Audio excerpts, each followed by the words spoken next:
वासुदेवाय हरे परमात्मने प्रणतक्लेशनाशाय गोविंदाय नमो नमः। हरे कृष्ण कृष्ण कृष्ण हरे हरे, हरे राम राम राम हरे हरे।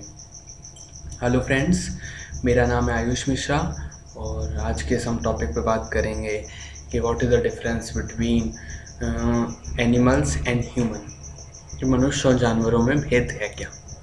तो सबसे बड़ा ये क्वेश्चन शायद है कि मनुष्य और जानवरों में अंतर है क्या आखिर।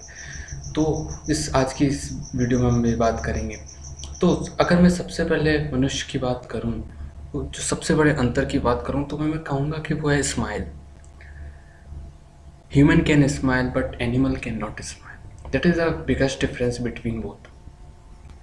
ये शायद सबसे बड़ा अंतर है कि मनुष्य हंस सकता है लेकिन जानवर नहीं हंस सकता। रो सभी जानवर सकते हैं लेकिन हंस केवल मनुष्य ही सकता है। तो ये शायद सबसे, लेकिन दुर्भाग्य की बात ये कि आज के मनुष्य को भी हंसना नहीं आ रहा, तो वो भी जानवरों की तरह जीते चला जा रहा है।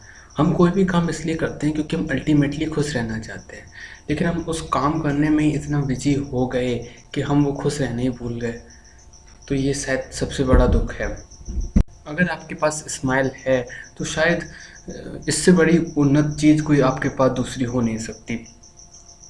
आप अरे मनुष्य की सुंदरता उसके कपड़ों से नहीं होती, उसके वस्त्रों से नहीं होती, उसकी प्रसन्नता से होती। जब वो हंसकर चलता है तब उसकी मनुष्य की सुंदरता होती, जो जानवरों के पास नहीं होती।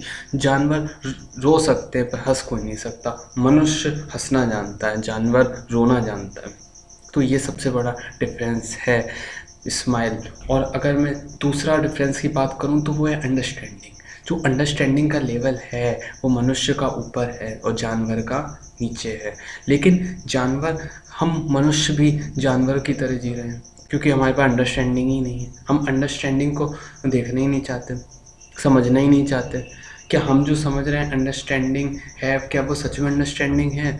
Understanding is based upon natural acceptance, जो समय पर चेंज नहीं हो सकता, जो किसी भी टाइम पर किसी भी सिचुएशन पर चेंज नहीं होती, वो हर समय सेम रहती है सबके लिए। वो यूनिवर्सल ट्रूथ है विच वी कॉल अंडरस्टैंडिंग, जो सबके लिए सेम है। तो सबसे बड़ा जो डिफरेंस है वो है अंडरस्टैंडिंग। जो जानवरों के पास सब चीज़, उनके पास भी आँख है, नाक है, कान है, मुंह है, ऐसी बहुत सी चीज़ें हैं जो जानवर देख सकते हैं लेकिन मनुष्य नहीं देख सकते। लेकिन जो सबसे बड़ा अंतर आता है वो है अंडरस्टैंडिंग। उनके पास अंडरस्टैंडिंग, समझ नहीं है चीज़ों की। मनुष्य के पास समझ है, जो वो कुछ भी चीज़ कर सकता है इस दुनिया में। उस समझ से वो किसी भी चीज़ को क्रिएट कर सकता है। तो ये दूसरा है डिफरेंस। वो है, पहला मैंने बताया आपको स्माइल, दूसरा है अंडरस्टैंडिंग, और जो तीसरा आता है वो है आपका अगर मैं अध्यात्म की बात करूं तो अध्यात्म यानी मैं हिंदू धर्म को मानता हूं, और हिंदू धर्म जो सबसे बड़ा इसमें डिफरेंस बताता है वो बताता है कि मनुष्य जीवन मिला ही है हमें मोक्ष प्राप्ति के लिए, यानी कि मुक्त होने के लिए, एक आज़ाद होने के लिए। क्योंकि हर कोई, हम सबका एक बेसिक नेचर है एक आनंद पाने का, एक सच्चित आनंद हमारा नेचर है कि हम हैप्पीनेस चाहते हैं एट ऑल द टाइम। कोई ऐसा है जो चाहता है कि मैं भाई दुख चाहता हूँ? नहीं। तो वो चाहता है कि मैं हमेशा खुश रहूँ, और हमेशा खुशी चीज़ कहाँ है? वो आनंद में है। और आनंद कहाँ है? बोले आनंद ही तो भगवान है।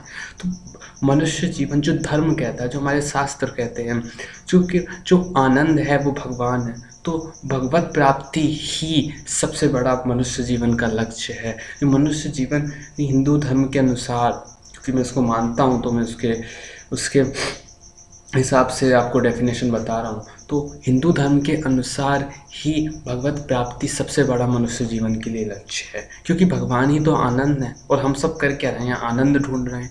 जो हम आनंद ढूंढते, टेम्पोरेरी आनंद, वो आगे चल के परमानेंटली दुख में परिवर्तित हो जाते हैं। तो हमें करना क्या है? तो हम किसकी तलाश कर रहे हैं? हम तलाश कर रहे हैं एक परमानेंट आनंद। जो परमानेंट आनंद है भगवान। और तो भगवत प्राप्ति मनुष्य जीवन का सबसे बड़ा लक्ष्य है। ये भी शायद हो सकता है आपको समझ में ना आ रहा हो, क्योंकि कमी क्या है? वो अंडरस्टैंडिंग की कमी है। वो अंडरस्टैंडिंग की कमी है। तो इसका मतलब आप ह्यूमन नहीं हो। आप मेरे से कहोगे अगर अंडरस्टैंडिंग की कमी है तो क्या मैं ह्यूमन नहीं हूँ?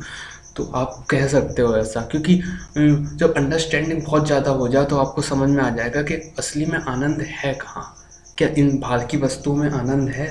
अरे ना भाई, इन बाहर की वस्तुओं में कोई आनंद नहीं है।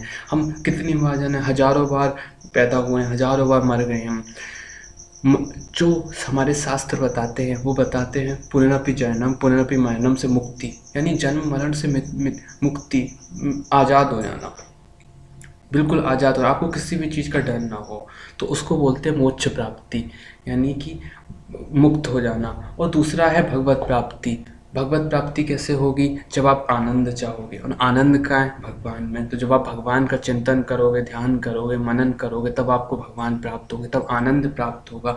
तो मुक्ति तो हो ही जाएगी और आपको साथ में आनंद भी मिलेगा। तो ये शायद सबसे बड़ा लक्ष्य है जानवरों में और इंसानों में, कि जानवर मुक्त नहीं हो सकता, आज़ाद नहीं हो सकता। वो एक इंसान ही है जो फ्री हो सकता है, हर चीज़ से फ्री हो सकता है। तो वो फ्री कब होगा? जब वो ये रियलाइज़ करेगा, अपनी अंडरस्टैंडिंग को बढ़ाएगा और सेल्फ एक्सप्लोर करेगा कि भाई असल में जो आनंद है वो आनंद है कहाँ। तो जब वो जानेगा और उस पर काम करेगा, तब वो सच में उस आनंद को पा पाएगा।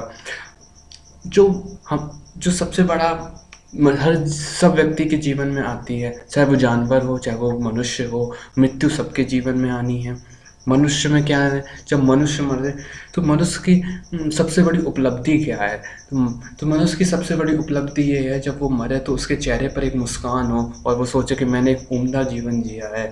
सच ये सबसे बड़ी है कि मेरे से अच्छा कोई यहाँ हुआ नहीं था, ना होगा। मैंने एक उम्दा जीवन जी के मैं मर रहा हूँ, और एक चेहरे पर उसके मुस्कान हो, किसी भी चीज़ का डर ना हो। तो वो शायद सबसे बड़ी उपलब्धि है जो जानवरों के पास नहीं होती, मनुष्य के पास होती। और ये कब होगा? जब आपको इन सब चीज़ों की समझ होगी, अंडरस्टैंडिंग होगी।